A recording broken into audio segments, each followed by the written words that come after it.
Bonjour, nous prenons la suite de notre formation. Nous avons parlé de la vie nouvelle. Une question s'impose absolument. La tentation est-elle un péché?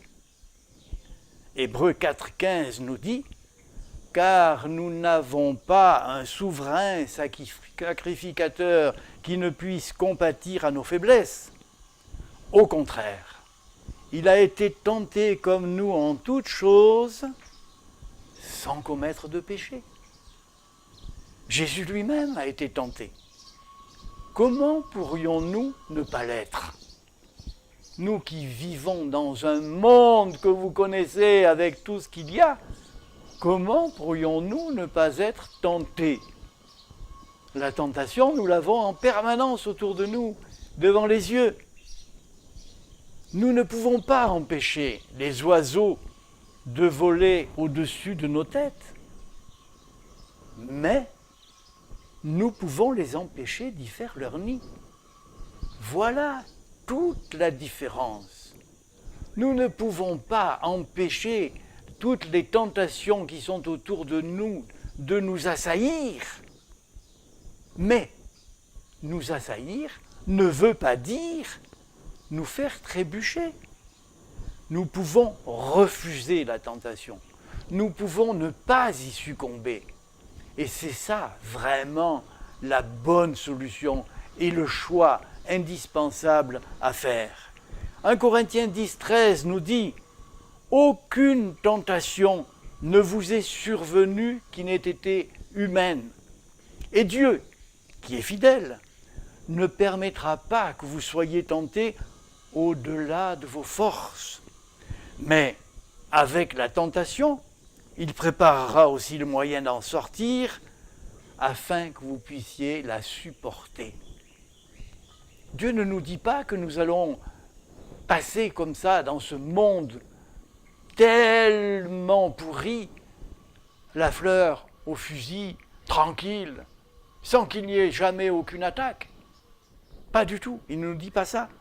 Mais il nous dit que ça ne dépassera jamais nos possibilités de refus et que nous pourrons toujours maîtriser et rester avec la décision que nous avons prise de suivre Jésus.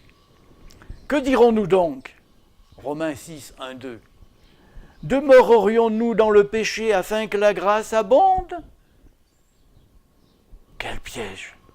Quel piège! On a déjà entendu ça. La grâce abonde.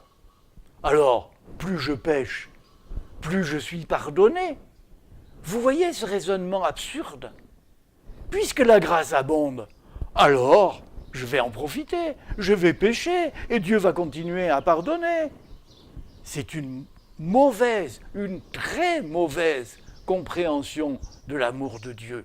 Ça signifie à ce moment-là qu'on ne tient absolument aucun compte de ce qu'est Dieu, qui est saint, qui est parfait.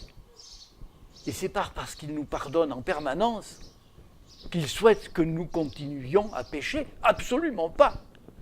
Alors ne tombons pas dans ce piège, s'il vous plaît. Loin de là.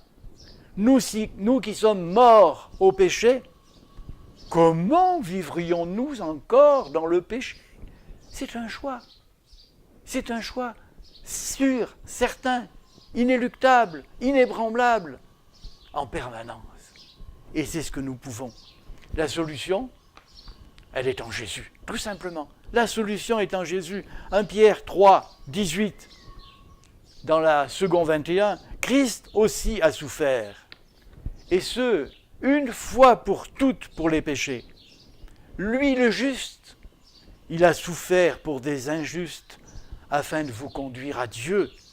Il a souffert une mort humaine, mais elle a été rendue à la vie par l'Esprit.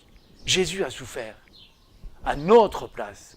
Il s'est donné à notre place pour que nous ayons la vie.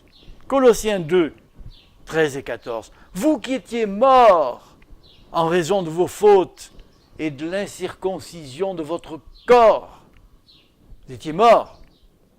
Il vous a rendu à la vie avec lui. Il vous a pardonné toutes vos fautes Il a effacé l'acte rédigé contre nous qui condamnait par ses prescriptions. Voilà, il l'a annulé comment? En le clouant sur le bois de la croix. Il a tout annulé.